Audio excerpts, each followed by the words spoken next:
پر درود پاک کا نذرانہ پیش کریں. پڑھیں اللہم صلی علی سیدنا مولانا محمد کما تحب و ترضى بأن تصلی علیہ صلاۃ و سلاما علیک یا رسول اللہ صلی اللہ تعالی علیہ وسلم. اعوذ باللہ من الشیطان الرجیم. الذین یظنون انہم ملاقو ربہم وانہم الیہ راجعون. ترجمہ معارف القرآن. جو سمجھیں کہ بے شک وہ ملنے والے ہیں اپنے پروردگار کے اور بے شک وہ اسی کی طرف لوٹنے والے ہیں.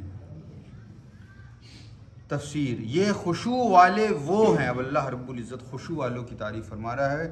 یہ خشوع والے وہ ہیں جو خوب اچھی طرح سے سمجھیں، بوجھیں، یقین کریں کہ بے شک انہیں مرنا ہے، پھر حشر کے دن اٹھنا ہے، اور اس دن وہ ملنے والے ہیں لذت دیدار پانے کے لیے اپنے پروردگار کے حضور، اور انہیں اس دنیا کی تنگی میں ہمیشہ گرفتار رہنا نہیں ہے، بلکہ خدا کے فضل سے بے شک وہ بالآخر اسی اللہ تعالیٰ کی طرف لوٹنے والے ہیں. صدق اللہ مولانا. اللہ رب العزت نے پچھلی آیت میں ارشاد فرمایا کہ مدد طلب کرو صبر اور نماز سے، اور بے شک یہ بوجھ نہیں ہے مگر خشوع و خضوع رکھنے والوں پر. تو اللہ رب العزت اب اس کی وضاحت فرما رہا ہے کہ خشوع والے کون لوگ ہیں. تو اللہ رب العزت ارشاد فرماتا ہے یہ وہ لوگ ہیں جو یہ سمجھتے ہیں، یہ جانتے ہیں، اس پر ان کا ایمان ہے، اس پر ان کا یقین ہے، اور اس ایمان و یقین کے ساتھ ساتھ یہ باتیں ان کے عمل سے بھی ظاہر ہوتی ہیں کہ اس دنیا میں انہیں ہمیشہ نہیں رہنا ہے، بلکہ ایک دن موت آئے گی، مرنا ہے، اور پھر اللہ رب العزت کی بارگاہ میں حاضر کیے جائیں گے، اللہ رب العزت سے ملیں گے. ایک دن ایسا آئے گا. تو ایک تو یہ ہے کہ ان کے عقیدے، ایمان اور یقین میں بھی یہ چیز ہے، اور اس کے بعد صرف ایمان اور یقین میں رہنے تک ہی نہ رہ بات، بلکہ یہ ان کے عمل سے بھی ظاہر ہو. مطلب ان کے کام بھی ایسے ہوں کہ اس سے ظاہر ہو، اس سے یہ بات پتہ چلے کہ یہ ایسے لوگ ہیں جو اپنے رب سے ملاقات کی تیاری میں لگے ہوئے ہیں. یہ ایسے لوگ نہیں ہیں جو ہمیشہ ان کا گمان یہ ہے کہ وہ اسی دنیا میں رہیں گے. جیسے بعض لوگ کماتے ہیں. کمائی دونوں طرح کی ہوتی ہے. کچھ لوگ حلال کا اہتمام کرتے ہیں. کیوں؟ کیونکہ انہیں اللہ رب العزت سے ملاقات کی فکر ہے. کچھ لوگ صبح اٹھ کر فجر کے لیے وضو کرتے ہیں ٹھنڈ سرد راتوں میں. کیوں؟ کیونکہ انہیں اپنے رب سے ملاقات کی خواہش ہے، اپنے رب سے ملاقات کے لیے تیاری کرنی ہے. اپنا کام کاج چھوڑ کر وقت نکال کر نمازیں ادا کرتے ہیں. کیوں؟ اس لیے کہ ان کا ایمان اور یقین تو یہ ہے ہی کہ ہمیں ایک دن اپنے رب سے ملاقات کرنی ہے، لیکن ان کا عمل یہ بتا رہا ہے کہ انہیں اس بات کی بڑی فکر ہے کہ جب ہم اپنے رب سے ملاقات کریں گے، جب ہم اپنے ایسے نبی سے ملاقات کریں گے جنہوں نے اپنی زندگی میں اگر اپنے رب سے کوئی چیز مانگی تو وہ یہی تھا، اے میرے رب میری امت کو بخش. تو آپ صلی اللہ تعالیٰ علیہ وسلم زندگی بھر ہماری بخشش کے طلبگار رہے. آپ صلی اللہ تعالیٰ علیہ وسلم کے بارے میں حدیث کریمہ میں موجود ہے کہ نبی کریم علیہ الصلاۃ والتسلیم جب اس ظاہری دنیا سے آپ نے پردہ فرمایا، آپ رخصت ہوئے اور آپ کی قبر مبارک میں آپ کے جسم اطہر کو اتارا جا رہا تھا، تو صحابہ کرام میں سے کسی نے دیکھا کہ آپ صلی اللہ تعالیٰ علیہ وسلم کے لبہائے مبارک، ہونٹ حرکت کر رہے تھے. تو ان صحابی رسول نے آپ صلی اللہ تعالیٰ علیہ وسلم کی ہونٹوں پر کان لگائے. تو جب کان لگایا تو بھی یہی آواز آ رہی تھی، ربی حبلی امتی. یہ نبی کریم علیہ الصلاۃ والتسلیم کا ہمارے لیے فکر ہے.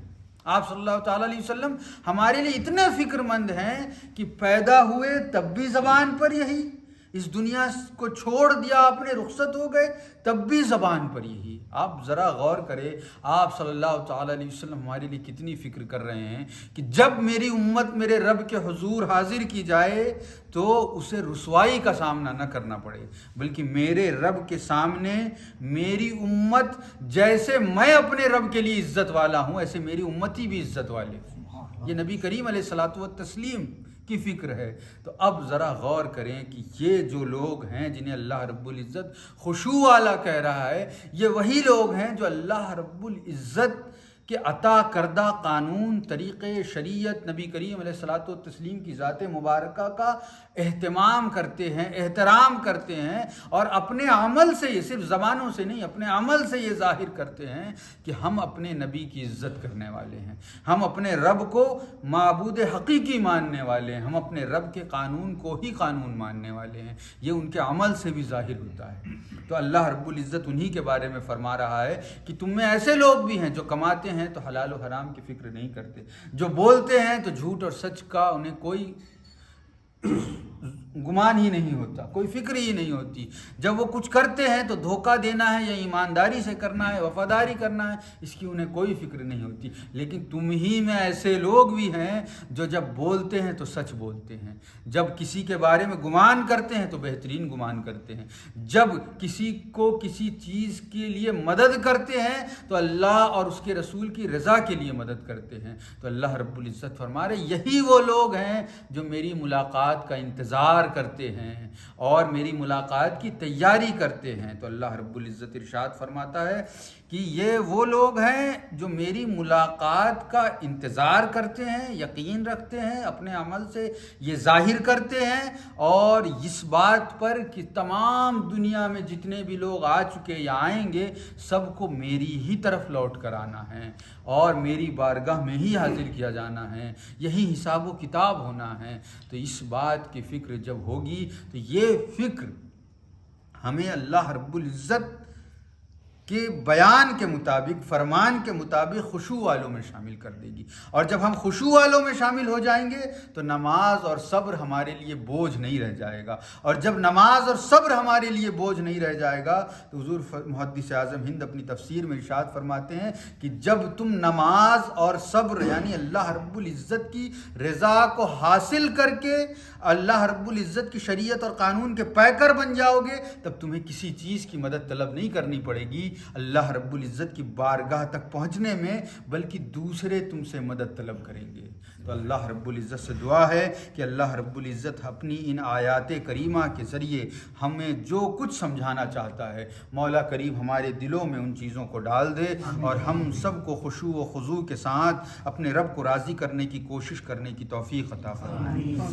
الفاتحہ علی حضرت النبی کریم۔